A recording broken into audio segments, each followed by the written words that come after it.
बहुत सारे बच्चों को ये हजम ही नहीं हो पा रहा कि कल हमारे एजुकेशन मिनिस्टर, अब तो एक्स एजुकेशन मिनिस्टर हैं, रमेश पोखरियाल साहब, आज रिज़ाइन कर दिया उन्होंने। वो तो खैर अलग पॉलिटिक्स है। बट कल उन्होंने जो कहा कि भाई एक दिन के गैप पर जो थर्ड और फोर्थ अटेम्प्ट हैं जेई मेन के, वो कंडक्ट होंगे 20 जुलाई से 2 अगस्त के बीच में। बच्चों को अभी तक हजम नहीं हो पा रहा। कई बार उनको लग रहा है कि ये क्या हो गया, मतलब हाईली अनएक्सपेक्टेड था, हमारे लिए भी अनएक्सपेक्टेड था और ये जस्टिफाइड भी नहीं था। बच्चों को समय देना चाहिए था, एटलीस्ट 10 डेज का टाइम देना चाहिए था। Otherwise what is the meaning of two different attempts, third attempt and four attempt? ऐसा कोई डिफरेंस रहा ही नहीं। अब ऐसे में तो क्या, कोई बच्चा अगर मान लो, इतने सारे अटेम्प्ट देने का पर्पस क्या था कि कोई अगर मान लो कोविड अफेक्टेड है तो उसको और ऑप्शंस मिले। अब मान लो यहीं पे कोई बच्चा कोविड अफेक्टेड हुआ थर्ड फेज में, थर्ड अटेम्प्ट के दौरान, तो फोर्थ अटेम्प्ट भी कैसे दे पाएगा? इतनी जल्दी इन्होंने रख दिया।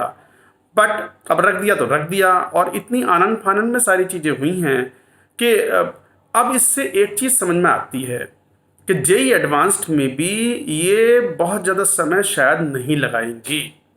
जैसा कि ये साफ दिख रहा है कि एक दिन के गैप पे 2 जेई मेन के अटेम्प्ट्स हो गए, तो मुझे ऐसा लगता है कि 2 अगस्त में जैसे ये निपटेगा तो मेरे ख्याल से 15 दिन का गैप देके, 20 दिन का गैप दे करके, mostly in the third week of August ये जेई एडवांस का एग्ज़ाम भी करवा लेंगे। अच्छा, बच्चे, जब मैं इस तरह की बात बोलता हूँ कई बार या कोई भी बोलता है तो बच्चे डिसलाइक मारते हैं। मार दो डिसलाइक, तो उससे तो मुझे कोई फ़र्क नहीं पड़ता। बट मैं वो बात कह रहा हूँ जो हो सकती है।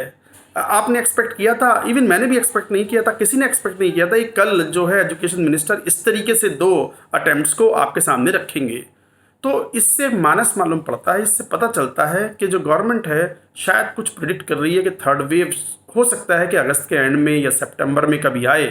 इनके पास अलग टाइप का डेटा होता है, अलग इन्फॉर्मेशन होती है जो हम आम लोगों को नहीं होती है।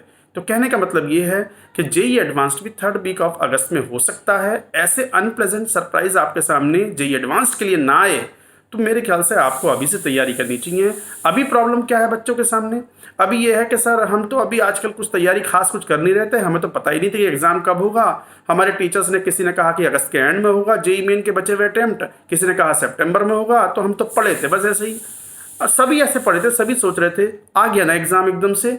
तो आप कितनी गाली दे लो, किसी को भी दे लो, मिनिस्टर साहब को कह लो, मुझे कह लो, किसी को भी कह लो, बट जो फिक्स हो गया वो तो होना ही है ना अब।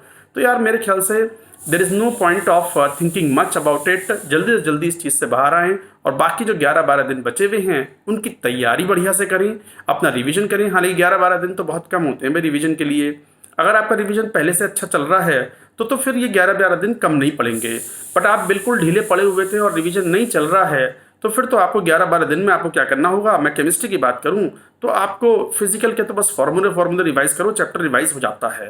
बट इनऑर्गेनिक में तो आपको वर्क करना पड़ता है, आपको ब्लॉक केमिस्ट्री पढ़नी पड़ती है, थोड़ा बहुत आपको मेटलर्जी भी पढ़ना पड़ता है, कोऑर्डिनेशन भी रिवाइज करना पड़ता है, ऑर्गेनिक केमिस्ट्री में भी रिवाइज करनी पड़ती है, थोड़ा एनसीईआरटी भी देखना पड़ेगा। तो मेरे ख्याल से ज़्यादा समय आपका इनऑर्गेनिक ऑर्गेनिक के रिवीजन में जाना चाहिए और तब एग्ज़ाम लिख के आओ। और देखो, ऐसा नहीं है कि आप अकेले हो, बहुत सारे बच्चे आपकी जैसी स्टेट में होंगे कि सर हम तो 20-25 दिन से कोई खास पढ़ाई चल नहीं रही थी, 2-3 घंटे मुश्किल से पढ़ पा रहे थे, उस शिद्दत के साथ नहीं पढ़ रहे थे जैसा हमें पढ़ना चाहिए था। अगर हमारे पास डेट होती तो सर हम इतने लूज नहीं पढ़ते, पढ़ रहे होते हम बढ़िया। तो ठीक हो, आप जैसे बहुत सारे बच्चे होंगे, अच्छे बच्चे भी होंगे जिन्होंने पहले अच्छा स्कोर भी किया है। अब उनके सामने ये होगा कि हम पुराने वाले स्कोर को डिफेंड कैसे करें। तो मेरे ख्याल से 10-12 दिन जो है जम के पढ़ाई करो, एक भी दिन, एक भी घंटा वेस्ट मत करो, रिवीजन करो, और रिवीजन करके फॉर्मूले देख करके चले जाओ तीनों सब्जेक्ट में, अच्छा ही होगा। और एडवांस्ड के लिए मान के चलो, ये मत सोचना नहीं एडवांस पॉसिबल ही नहीं है, नहीं नहीं, 1 महीने का टाइम देंगे, हमेशा हर साल देते हैं। लास्ट लास्ट ईयर भी तो नहीं दिया था, कम समय दिया था इन्होंने। तो इस बात को ध्यान में रखते हुए अगस्त के थर्ड वीक में एडवांस को मानते हुए अपनी प्रिपरेशन करें। खासकर वो स्टूडेंट जिन्होंने अच्छे स्कोर सिक्योर किए हुए हैं फर्स्ट और सेकेंड अटैम्प्ट में जेई मेन 2021 में, और वो केवल एडवांस के लिए तैयारी कर रहे हैं, मेन तो उनका सिक्योर्ड है, तो मैं उनको कहूँगा कि ढीले ना पड़ें, अपनी एडवांस्ड की तैयारी और अपने उसके रिवीजन को साथ के साथ लेके चलें। कब एग्ज़ाम करवा लें कुछ आइडिया नहीं है, कुछ पता नहीं है, इसलिए मैं ये कहूँगा कि अपनी कमर कस लें और अच्छे तरह से तैयार होकर के पढ़ाई करें। चलो बच्चों, मैं आज तो यही कहूँगा। हालाँकि हमें अभी भी विश्वास नहीं हो रहा कि शायद कल कुछ ऐसा हो गया। बट एनीवे मैं तो खुश रहता हूँ, आप भी खुश रहें। All the very best to all of you.